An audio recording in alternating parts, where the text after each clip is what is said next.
welcome to the live Q&A with Mark Bradley, the 1 hour a week where you get to pick his brain.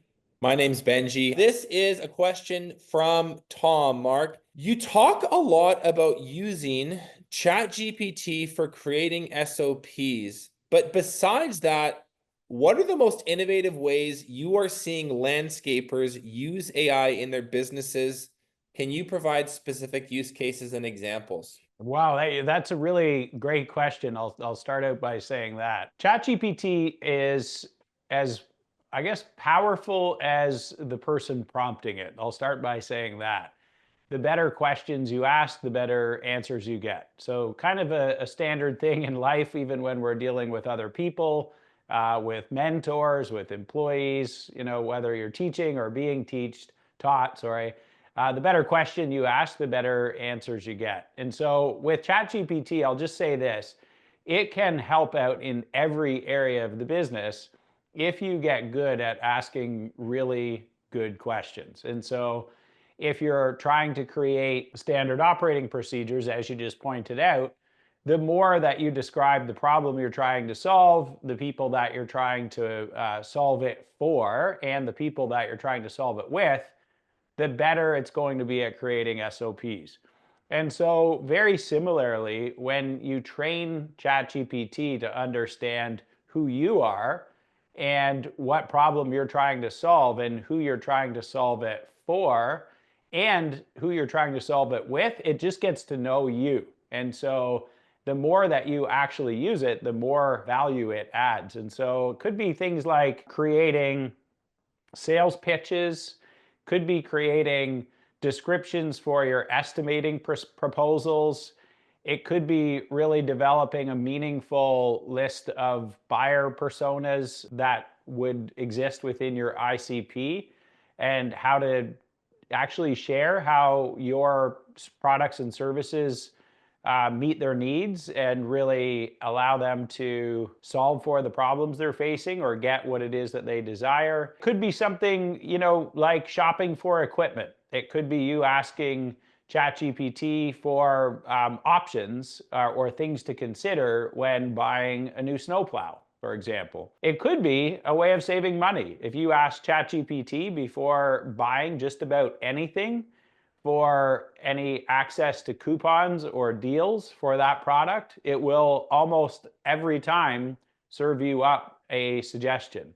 I've mentioned this to a few friends, and within days they're back telling me that I saved them $800 on this or $200 on that, and they owe me a steak dinner. I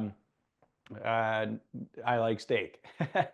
But trust me, just about everything that pops into your mind is probably worth running through ChatGPT. And the more you do it, the more that it gets to know you, and then the better or more proactive it gets at helping out.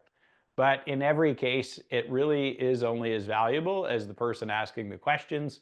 So try to give it as much context, almost as though you're talking to a trusted advisor or mentor. And so I kind of use my ChatGPT like an extension of my mentors. I'm asking for advice related to just about anything that I'm working on, just to get another perspective so that I don't get stuck with the stories that I already know to be true. That's, I think, the human condition. We all work within the confines of our own stories and our limitations in terms of the knowledge we've gathered.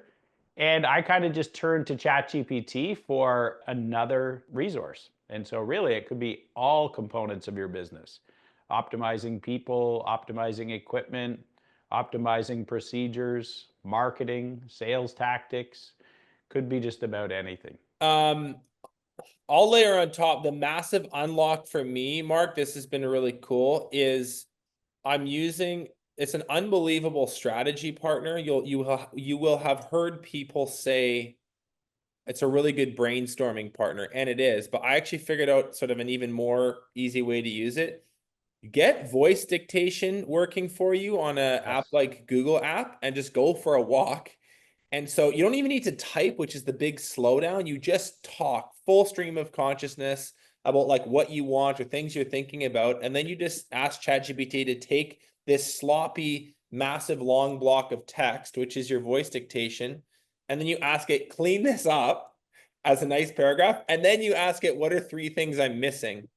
Just go into, it'll blow your mind how much more quickly you can get to like really good, thoughtful strategy, because you're giving it the heavy lift on the thinking, and then you're asking it to backfill what you're missing and do the edit for you, which is usually what slows you down in the process anyway. You go from this creative state to kind of like, oh, I made an error, I need to backspace and restructure. It's like, no, just stream of consciousness and then get ChatGPT to do the editing for you. Been amazing, an amazing kind of hack for me, literally in the last month. Anyway, Yeah. I will keep moving. So this is a question from Ryan. We're working to get the leader of the business on board with joining LeanScaper. We have the opportunity to attend Miami this coming week. What can Mark say LeanScaper will bring to the business, and why not to fear the positive change? We do maintenance, snow, landscapes, and pools, $7 to $9 million company. And he added this after. By the way, the leader, the owner, is in the Q&A and knows this question will be asked. All right, so you're putting me on the spot for a pitch.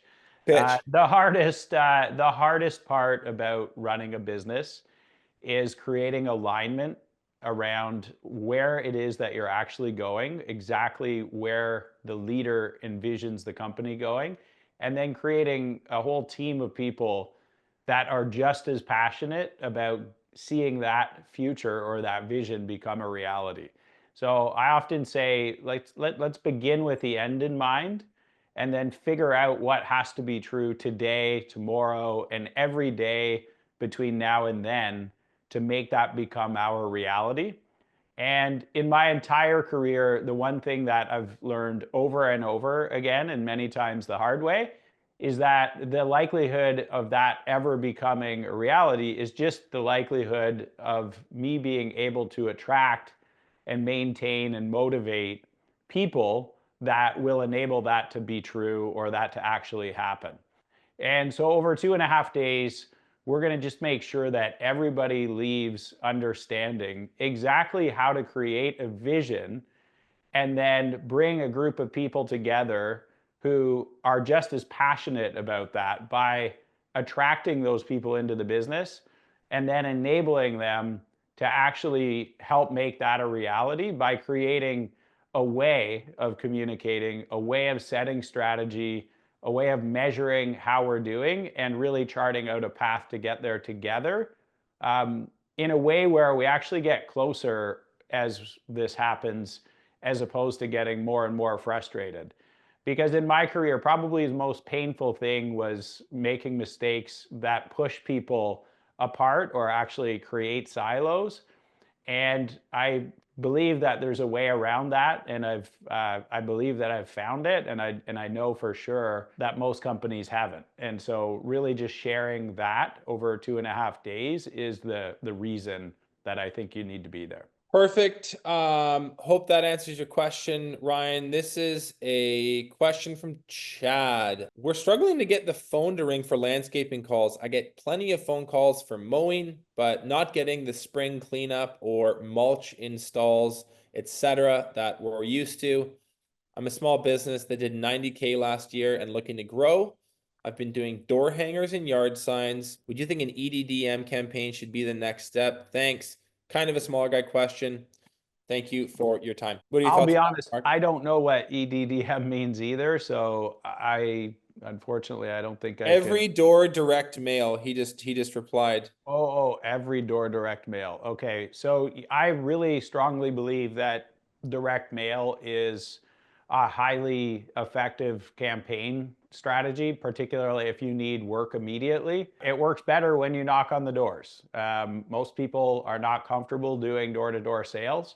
Those who do it grow incredibly fast. So the fastest way to generate sales is to get in your truck, know exactly what it is that you're selling, and then go and bang on doors and explain it as clearly as possible and have pricing ready on the spot for the opportunities that you uncover. And so definitely direct mail works. It has to be very specific and it has to have a clear call to action. But going door to door and actually knocking on the door or hand delivering a quote to each property works very well as well. Now, the way to do that, go get a pre-printed folder, make sure it's got a logo on it, make sure it looks professional. Create a 8 to 12 page brochure that explains your services. It really strongly speaks to your ideal customer profile, which in this case is a homeowner. And we're really, really dialed in on what services we're offering. And we lay out the pathway for them, what the buyer's journey looks like. If it's a project, here's how we do business. If it's landscape maintenance, here's how we do business. So the brochure kind of explains everything. It's almost like a copy of your website. Basically, it is your website, but it's on paper in, again, 8 to 12 pages. And then on the right side, I would actually put a proposal together, put a printer in your truck, sit there with LMN, price the job, actually walk that proposal and the brochure up to the house. If they're home and you want to do door-to-door sales, knock and greet them. If not, just leave it there if you don't want to actually do door-to-door. Some people are petrified of doing that. But in either case, that will stimulate a ton of business. It takes a lot of confidence. It's hard work, but the results will speak for themselves. Let's move to a question from Karen. What would be your advice to find the right candidates for field leadership? Field leadership. So I think it's like crew leads and foremen.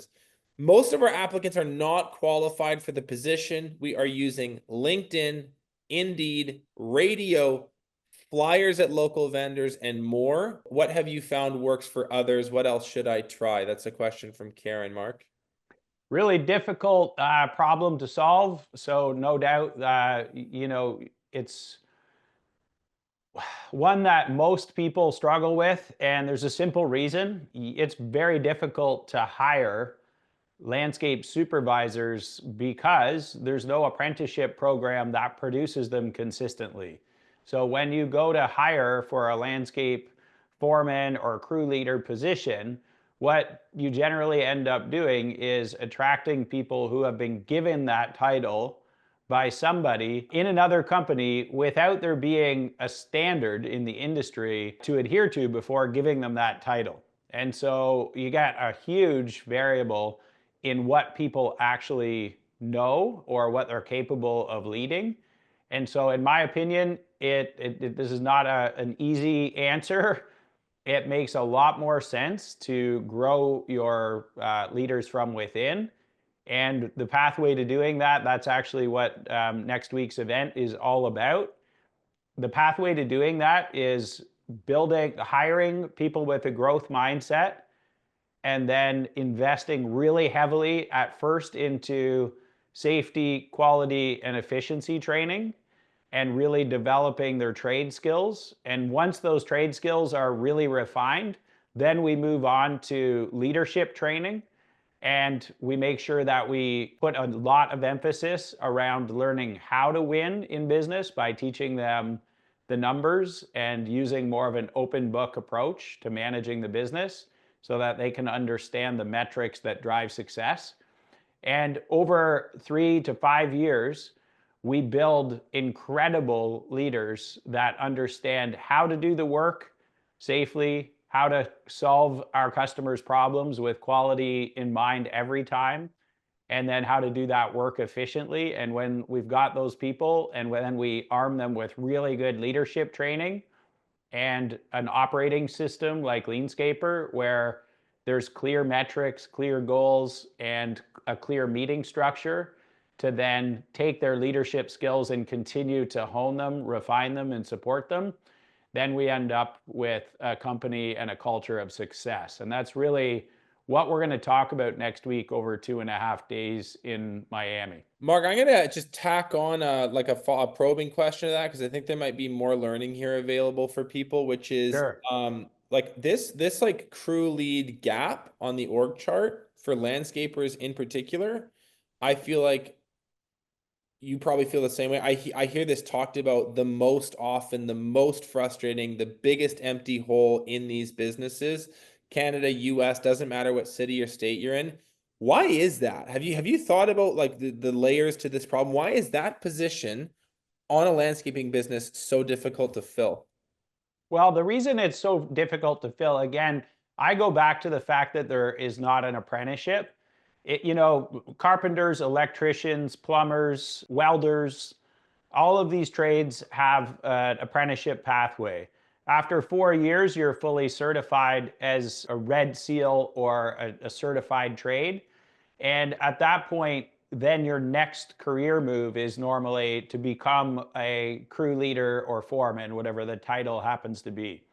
Now, that foundation that gets skipped in a lot of landscape companies who don't deploy apprenticeships is the reason why we have a shortage of crew foremen. If they don't have the skills to do the work completely independently, if they didn't learn exactly what good looks like and how to perform the work safely at the highest standard of quality and with efficiency in mind during an apprenticeship, then it really doesn't matter how much we invest in them as leaders. They can't lead because they don't have the subject matter expertise. And so I really believe that going back to who you hire and really choosing people with a growth mindset by advertising for apprenticeships instead of laborers is that step that is missing. Now, once you hire people who want apprenticeships, what I've noticed is in a matter of days, like 5 to 7 days of preseason training, I can get them to the point in 5 to 7 days where they're actually better than the average employee in most landscaping businesses because we hired for mindset and attitude, aptitude, as opposed to experience. And so when they come in with an open mind and they're fast learners and they just want more in life, I feel like I can get them moving at a much, much faster pace. And then they start to learn at such a pace that they're looking to become leaders almost when they start. And so we're creating this culture of ownership where people want more. And then what happens is you're never short on leaders because everybody in the company is actually there to become one. And that way, when we hire new people, we don't have to fear people moving up in our companies because they're so good at replacing themselves that they're able to onboard and hire new staff on their own. They actually get to start hiring because they know what to look for, and they end up developing these people for you. And so it becomes a systematic way of developing leaders. And just simply thinking you can hang your shingle out and hire somebody by paying more than everybody else, it just doesn't work. And I've tried that myself many times. When you hire somebody else's foreman, you hire somebody else's training and somebody else's standard operating procedures, essentially, unless you have your own. And most landscapers don't have really good standard operating procedures and training programs. So when they hire somebody else's supervisor, they come in and run somebody else's playbook, which is usually not that good. And so we end up with a high turnover rate of leaders that we do hire to just kind of make that problem worse. And I think it's a combination of the two. We don't have a good hiring practice to bring in apprentices to be future leaders. And the leaders we do hire come into a company without a lot of systems and processes. And so they're almost set up to fail. And so I think it's kind of a two-part problem if I really dissect it. But the way to solve it, again, is to really embed an apprenticeship pathway with really structured learning and leadership training. And that takes time, but the best thing to do today, if you've got 3, 4, 5 foremen already on staff, is to actually start giving them leadership training. Dale Carnegie training is a fantastic program. It's available in just about every city in North America. It's a franchised training program, so there will be a franchise somewhat nearby. And you can do online training or in-person training with all of your leaders to take management training. And I think that's a great place to start because if you have people who know how to do the work, but may not have ever had leadership training, it's a key component in actually creating leaders that stick and continue to build more leaders. And so I think that missing component would probably be part three is if you've got a few current foremen, start building a leadership training program so that you can build more foremen. Awesome. This is a really great question from Jay. So he's saying, I'm on week 5 of weekly meetings and implementing SOPs. We have a continuous improvement board rolling out in the shop, but I've only gotten one suggestion since starting all this, and my team doesn't seem to be buying in. How do I get more buy-in to the LeanScaper ways? We are around a 20-employee landscape and maintenance company. That's a great question. Thank you, Jay. Yeah, that is an incredible question. So, the way to get buy in on anything in life is very simple. If it's self serving, it's only serving you, then other people are not likely to be overly interested. And so, oftentimes, business owners instinctively know that what they're doing is good for everybody on the team and it's good for the customers. But oftentimes, when they roll things out, um, they're bringing things out to a group of people in a way where it feels to them as though it's really just serving the leader or serving the business. And I think oftentimes when you see a lack of engagement, it's usually just a misunderstanding of why we're doing this.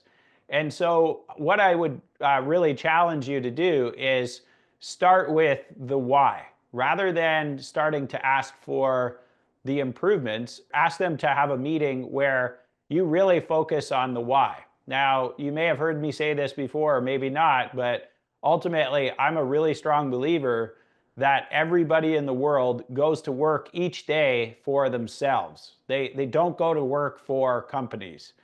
They choose companies to go to work with based on the leaders that run those companies. Now, if you're constantly explaining to everybody in the company the why behind your company is not just to provide beautiful landscapes for wealthy homeowners or HOAs, whoever your ideal customer is, but rather your mission or your why in your company is originally, you started it probably to support yourself and your family.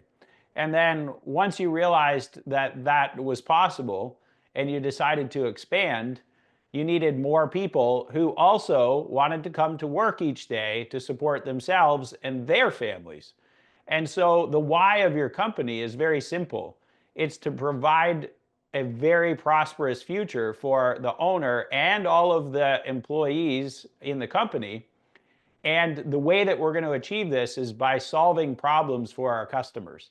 And so really starting there and then saying, hey, listen, we can all earn a lot more money here in this company profit and wages, if we villainize waste and we all realize that the waste in the business right now is chewing up all kinds of revenue and we're not actually ever seeing that revenue. Whereas if we could eliminate some waste and start billing for all of the time that we're at work, we could then actually do 25 or 30% more revenue, which means we have 25 or 30% more profit, and we can pay our staff 25 or 30% more money.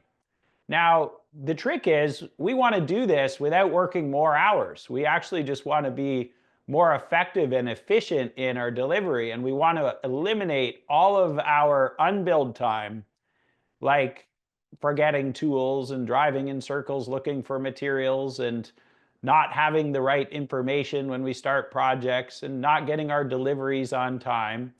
And we want to systematically eliminate all of this so that there's more money available for wages and profits. And the only way that this is ever going to become a reality is if everybody in the company starts speaking up about where that waste is hiding. And so again, it's up to you to create the culture. And as the owner, as the leader, you have to create a villain. There's a villain in every story. The villain in this case is waste. And it's always going to be the villain. And unless that you make waste the villain, You might be the villain. In many businesses, the owner is the villain because they're trying to get everybody to work harder. But in this case, you can rewrite that story, and that's what LeanScaper is all about. We create a villain, and the villain is waste. And the heroes in the business are your employees. And when they find ways to eliminate the waste, they end up with more. And your job is to be the guide. You guide the heroes to eliminate the waste. And this way, you're on the same team as the hero. And if you think about it, in every story on Earth, there is always a villain, there's a hero that's battling them, and there's a guide that's giving a little bit of advice. Whether it's Star Wars or just about any blockbuster movie, there's a strong storyline that involves those three roles. One of my favorite books, Building a Story Brand by Donald Miller, he talks about that theory a lot. And I'll tell you, if you want buy-in, make sure that there's a strong story to support the vision and mission, and make sure that everybody in your company understands that when they help eliminate that waste, there's an opportunity, a big opportunity for them to earn more. And that's why the LeanScaper scorecards are so important, because the scorecards outline what we're trying to do, and the incentive program that's built right into the scorecards allow them to see exactly how much opportunity they're leaving on the table when they let all that waste continue to exist. And I think when you get really good at doing this and you follow the core 4 meetings and you actually continue to meet with your team regularly to talk about waste, you'll notice that it's a flywheel effect. It takes a little bit of extra steam to get the locomotive moving here, getting people telling you where the waste is. But once it gets moving, it'll feel like a runaway train. They're going to be telling you about so much waste that you won't be able to keep up with solving for it. And so that's when you know you've got it figured out. You're just at that flywheel stage, though, where it takes a lot of effort on your part to get them to see the value. And the way to do that, again, is to really make sure the why is clear. The heavy lift is getting that why clear. And then once they understand the why, they'll start to really systematically eliminate waste and give you all kinds of suggestions for your continuous improvement board. Just stay the course. It works. It just takes a bit of extra effort for you off the start. Don't let it be another flash in the pan. We've all had those attempts. Just stay the course and stay with the meetings. Put the recurring meetings in your calendar. Make sure everybody shows up. And if you're expecting them to show up, each with 3 types of waste, hold them accountable to that. Go around the room and ask everybody to bring 3. If you've got 20 employees, you'll have 60 ideas. Then you guys can vote on which ones to prioritize, which ones are going to have the highest return on time invested, and then really double down and make it happen. And when people see you taking action, then the whole thing really gains the momentum that you're looking for. Jay said, thank you, see you in Miami. And we're excited to see you too there, Jay. Follow that thread with Mark or any one of us when you're down there. It's a really great question and one a lot of people struggle with. So let's move on to a question from Andres. Hi, Mark. I'm in due diligence acquiring a commercial maintenance company. There are 2 accounts with 20 plus sites, each generating 2/3 of the company revenue. I think he means a third each, total of 2/3 of the company revenue from these 2 accounts. Would you consider this high customer concentration with large accounts an asset or a liability? That's a great question. Very good question. So the big indicator that you need to really kind of look closer at is how long have those accounts been active accounts. So when we have high customer concentration, which this is very high, 2 customers representing 2/3 of the overall revenue, that's an incredibly high customer concentration. If one leaves, you're going to shrink by 1/3. If both leave, you're going to shrink by 2/3. Those are big numbers. So how long have they been on board would be one. And then I would be looking very closely at the customer satisfaction scores of those 2 customers to see how happy they are. And, you know, in this case, it would merit asking to actually interview those customers to understand how happy they are or are not. And then the other thing that I would really want to look at for both accounts would be the contract duration. How long, how far into the contract are we? How much is remaining on that contract? And I would definitely start to look at any communication history coming from that client. If the company you're buying actually has a CRM, I would be looking at the communication history to see if there's been much concern in the day-to-day in terms of like complaints, callbacks, warranty work, that sort of thing, just to assess the overall company health. But definitely that is very high customer concentration. I'd be concerned, but I could put those concerns to rest depending on the nature of the contract, their customer satisfaction ratings, how long they've been customers, and just looking at what the day-to-day looks like. But I think I'd be probably pushing pretty hard to ask for an opportunity to speak to those two prospective customers or existing customers um, in the final stages of due diligence. Most people don't want you talking to their customers, but typically in the final week before closing, they'll give you that opportunity. So I would push hard for that.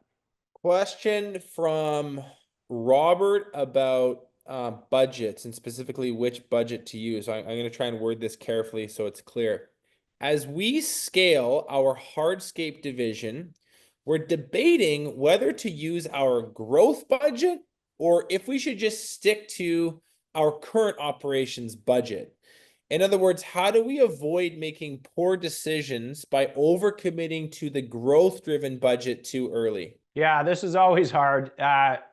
So here's the thing. I don't know what your growth target is, so I don't want to answer you and cause any damage. I'm pretty cautious about growth, particularly in years like this where we've just had major political changes. The stock market is up and down. The tariffs are definitely creating a lot of business to business spending changes and also business to consumer spending changes. And so what's going to happen this year, it's a hard call, to be honest. I think, at least in the US, I think 26, 27, 28 are likely to be big boom years, and all indicators are lining up that way. But 25 could be, you know, a little hot or cold, depending on what your target ICP looks like.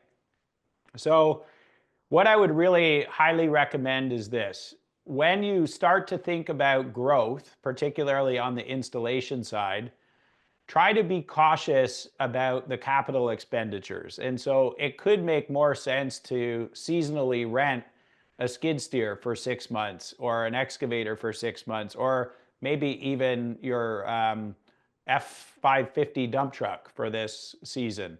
And, you know, kind of test. And if you're not able to keep the crew busy, then you can merge the crew into other crews rather than duplicating all of your equipment in advance. Now, having one crew too many in terms of equipment is usually not a problem, but sometimes when I see people planning to add 5 crews and they've bought 8 more trucks and they've bought 6 more machines and a few more trailers, and then the business isn't there, it's a much bigger problem. And so depending on how much you're planning to grow and what scale you're at, my answer would be a little varied, but I will say this: just try to avoid the capital expenditures until you've actually proven out the thesis on the growth. And that might involve renting and giving up a little bit of potential margin in the short term in order to prove out that model, to avoid the risk of signing up for something that might not be achievable, and really investing heavily in the capital side of the business. Awesome. Thank you. We have a question setting up scorecards for designers. Another tricky one, so I'll just word it carefully. Good morning, is from Chad. We're working on getting all of our scorecards together, but had a question on how you might build one for design staff. We are a design build firm, but our focus of construction is custom residential. However, our landscape architect team does several $100,000 in design for commercial projects, which helps keep the lights on all winter, but we don't actually bid or install any of that commercial work. due to the extreme competition here in our market and guys going out and essentially buying projects. Any ideas on how to build a great scorecard for a purely design team? Yeah, absolutely. So I'll say this. Anytime you want to build any goals and targets, if you just simply identify what you're trying to achieve in terms of revenue or in terms of quality or any other sort of major indicators, you can very simply just go into ChatGPT and say, using the LeanScaper operating system, create SMART goals for my landscape architects that are serving commercial clients. This year, I would like to have billable of $500,000 with a 70% gross margin, and then let ChatGPT produce the SMART goals.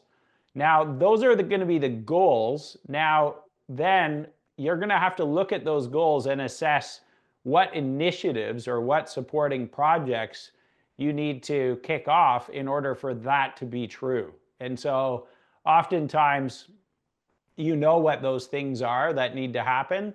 Maybe you need to create partners in terms of customers. Like, let's go and speak to developers that would use our services so that we sign up more developers as prospect customers, and then they're bringing more work to us. Or maybe we need to do more lunch and learns with the local municipalities or cities that are hiring for these types of projects. Or, maybe we just partner with more engineering firms and building architects that also need a subcontract consultant to do the landscape plans when they're submitting for permits or when they're putting together tender packages.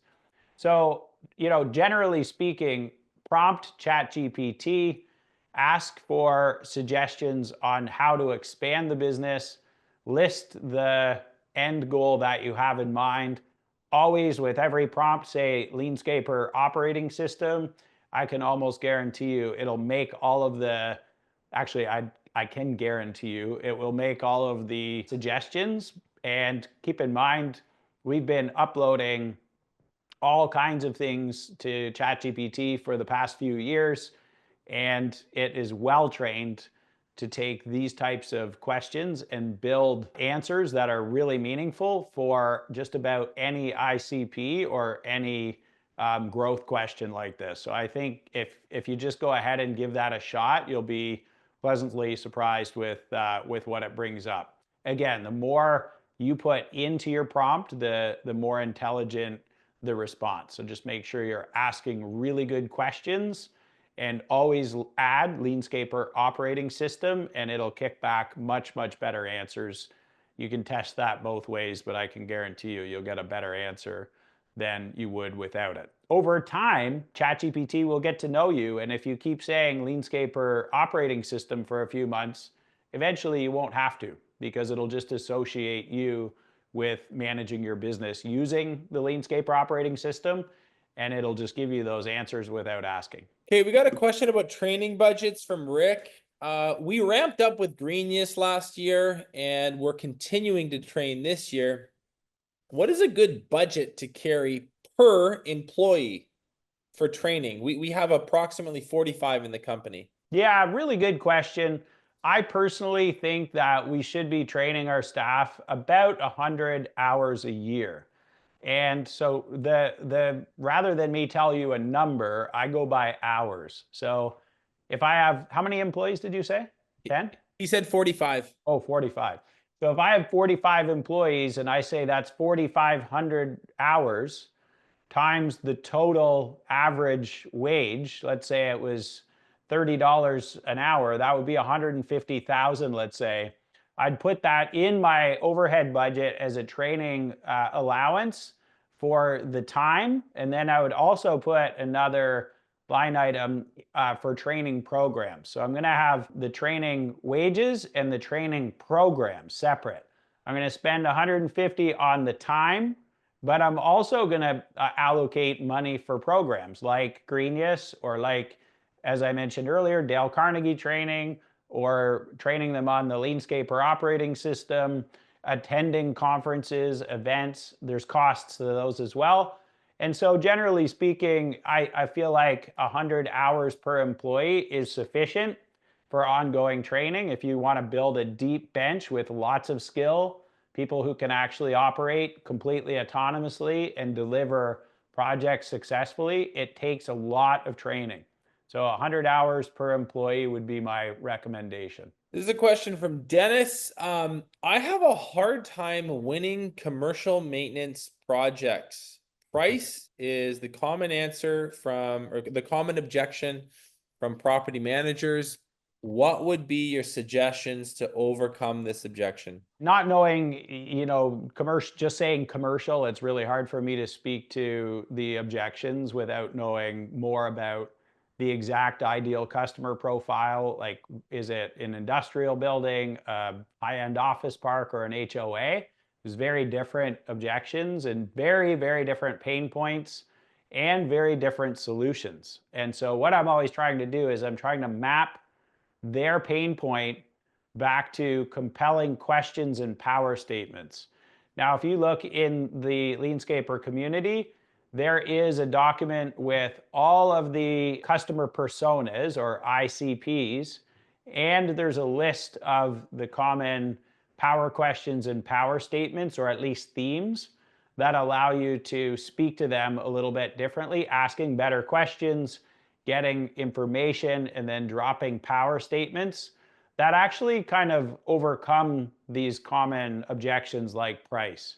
Now, let's just be honest. I think we have to talk about the elephant in the room. When you go and compete in the commercial landscape maintenance space in just about any niche market, you're competing against the industry giants, and they are better at selling, and they work very, very cheap, which is a hard place to actually compete. So you need to be finding customers who really have a expensive problem that they need to avoid. And so they really do need higher quality, higher attentiveness, a much better operation, or you need to be able to compete on that low end of the spectrum. And a lot of the big national companies have done a great job at selling and a horrible job at executing. So they tend to have a lot of turnover.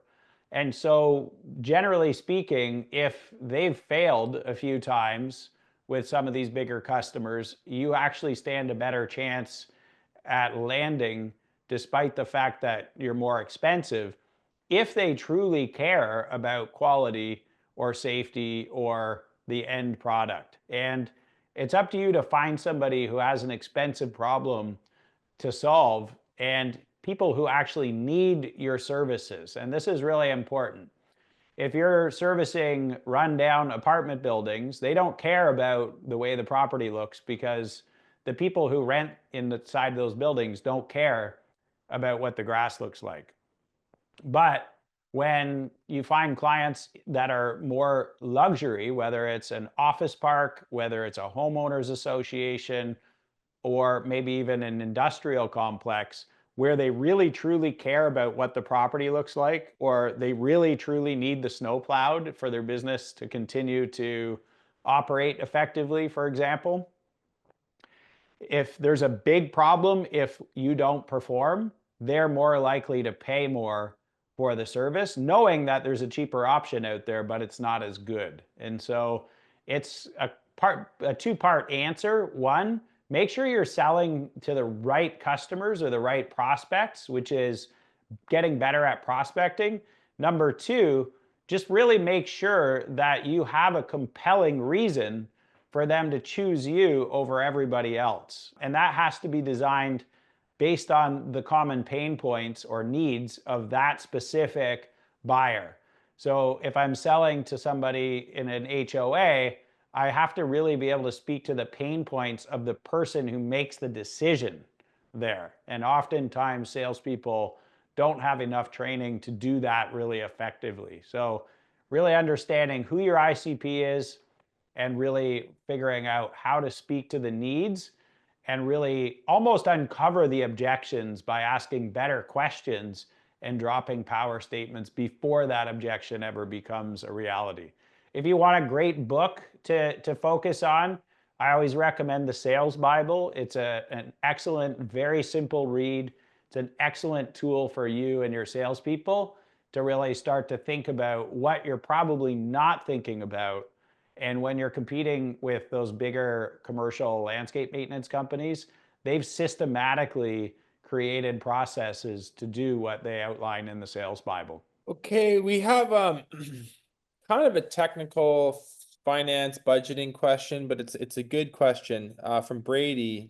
Building on the clear goals mentioned within the LeanScaper operating system, how important is it to set gross profit goals? Furthermore, clearly defined buckets in your chart of accounts are needed to make it clear what is versus what is not considered a cost of goods sold. To align with LeanScaper gross profit benchmarks, which business expenses should be accounted for as COGS? Also, are there any common costs you've seen in a company's COGS that you'd actually recommend moving to overhead expense? Really simple answer here. I'll draw this out just so that everybody can actually see it, because it is a simple answer when you can visualize it, but it probably won't sound simple if I'm talking over it. So I'll go to the vibe board here and cover this one.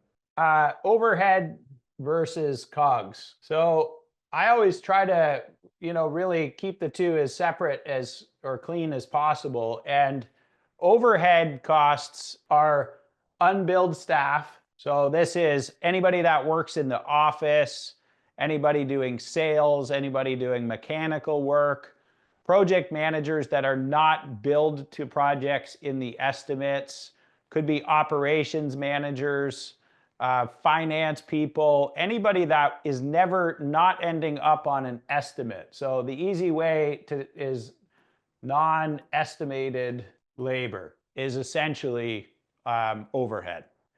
And the same kind of goes for equipment. If you've got office vehicles, for example, or a forklift at your shop or anything like that, we're calling that overhead. Then we've got all the usual stuff, right? We've got our facility costs. So we'll say our facility.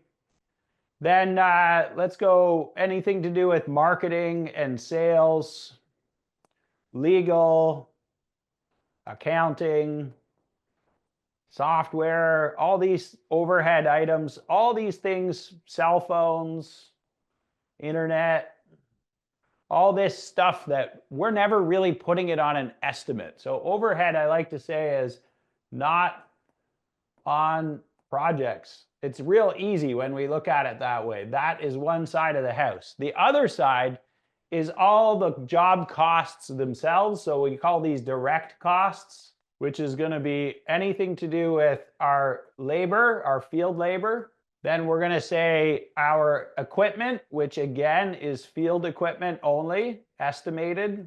Our materials, our subcontractors, because all of these components are what we estimate. So anything that would ever go into an estimate, because the more jobs we do, the more of these components we need, are COGS. And our overhead costs are the things that exist whether we do projects or not, because we need these things to exist, but we're not actually using them specifically on a job site. Now it gets a little confusing because there's labor and equipment in overhead that are not directly billed to jobs. And then there's also labor and equipment that is a direct correlation to jobs, because our field labor and the equipment we use to build the jobs are COGS. And so the easy way to think about it is, if my customer is directly paying for it on the project or service we're providing, it's COGS. And if it's an indirect expense that is never going to be billed to a customer, it's overhead. And that's generally how we recommend laying out your chart of accounts. I see a lot of people putting all of their equipment in overhead and not putting it in COGS. And I think that's a mistake, because it's really important that we job cost the equipment that we're using on the jobs, and that we estimate the equipment that we're using on the job specific to the job, so that we actually bill enough money for our equipment when we're using it. I see a lot of companies try to lump that into overhead, and then they end up giving away their equipment in their estimates, and they're not charging enough of a markup to recover all of the overhead and the equipment cost being sunk into that project. Can you just go back to the first part of his question? I realized it was quite a layered question with a few parts, but I want to make sure this is answered. He's asking about like the why and the how around setting gross profit goals. So why is that so critical for a business? And then maybe what would be your advice to do that more proactively? Yeah, great. Really good questions here again. So gross profit is really quite important for a whole host of reasons. And I'll just lay out gross profit for everybody here. So if I have $1,000 come into my company, I want to be very clear on where it's going. And so I've got 1,000 in revenue. I'm going to spend 250 on the field labor. I'm going to spend no more than 150 on the equipment needed to perform the work. I'll probably not want to spend more than $200 if it's an install crew on material. And if you start adding it up and I'm at 400, 500, 600, that's telling me that I've got $600 in direct costs, or as we just said, cost of goods sold. So if I've spent $600 on the direct costs or the estimated cost producing the work, then I have $400 left over. This is gross profit. So gross profit is what's left over after I've spent all of the money needed to produce the work. So my gross profit is 40% in this case. And if my overhead is 30%, all of these other costs that we talked about earlier, if this is 30%, which it is in most companies, and so I'm going to take $300 off now for overhead, then I'm only left with $100 or 10% net profit. So the reason that gross profit is so important is I need enough gross profit to pay my overhead and still have a net profit. Now, if I don't have a threshold set at 40% that tells my estimating and sales team every estimate that leaves here has to have 40%, then I might not end up having enough money to pay my overhead, and therefore I don't end up with any profit. So the key indicator of being profitable that I can count on each day when we're pricing is the gross profit margin. If that's on track, then the only other thing I like to really layer in is revenue per hour.